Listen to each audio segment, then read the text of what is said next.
کێشەی کێڵگا پەلەوەریەکان لە هەرێمی کوردستان تەوەری بەرنامەی ئەم جارەی لەگەڵ ڕەنجی تەلەڤیزیۆنی ڕووداو بوو. لا بەرنامەکەدا هەم ژمارەیەک خاوەن کێڵگەی پەلەوەر و هەم بەرپرسانی پەیوەندیدار لە هەرێمی کوردستان بەشداریان کرد. 85 ملیۆن مریشێک بەرهەم دێنین ساڵانە.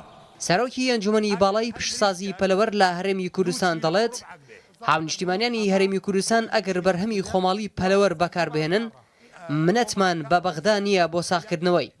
مەگازاندەی گەورەمان لە خەڵکی کوردستانە نەک لە حکوومەت و لەوەی چونکە ئەگەر هاوڵاتی خۆمان مریشی خۆمان بخوا وەکو ئەو دەوڵەتانەی دەوروبەرمان بەڕاستی مریشکانی مە نامینێتەوە منەتیشمان بە بەغدانیە لێمان بکڕێ بەڵام بەداخەوە یعنی ئێستا تا ئێستا خەڵک وای لێ هاتیە مریشی سادیەی بەرازیلی کەس نازانی 4 سارە سەر بڕاوە دێت چونکە هیچ تاقیگەک نییە ڕوونی بکاتەوە بڵێ ئەوە پار سەر بڕاوە یان پێرار سەر بڕاوە هاوڵاتیمە لەبەر ئەوەی تۆزێک هەرزانترە دەیخوا.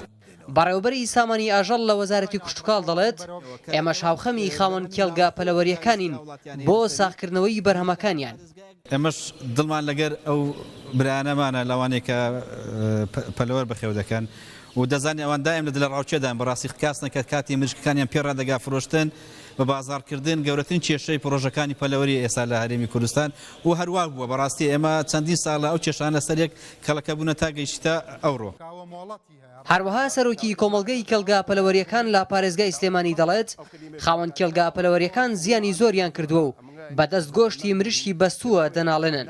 من وەکو خاوەن کێڵگە پەلەوەریەکان وەکو نوێنەری ئەوان قسە ئەکەم حکوومەتی عێراقی بە مەمنوعیشی کات. ئێمە بەداخەوە زۆر بەنامەوە سەیرە لەسەر ئەوە کۆڕینەوە کە حکوومەتی عێراقی کتابێکی کردەوە مەمنوعیەکات.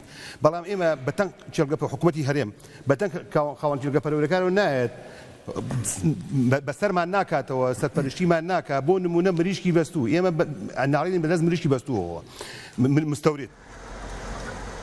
هاوردەکردنی مریشک لە دەرەوەی هەرێمی کوردستان بە مەبەستی ڕاگررتنی باڵانسی نرخ و پڕکردنەوەی پێداویستیەکان کاریگەری هەبووە لەسەر هەرزانبوونی نرخی مریشک و زەرمەندبوونی خاوەن کێڵگا پەلەوەریەکان.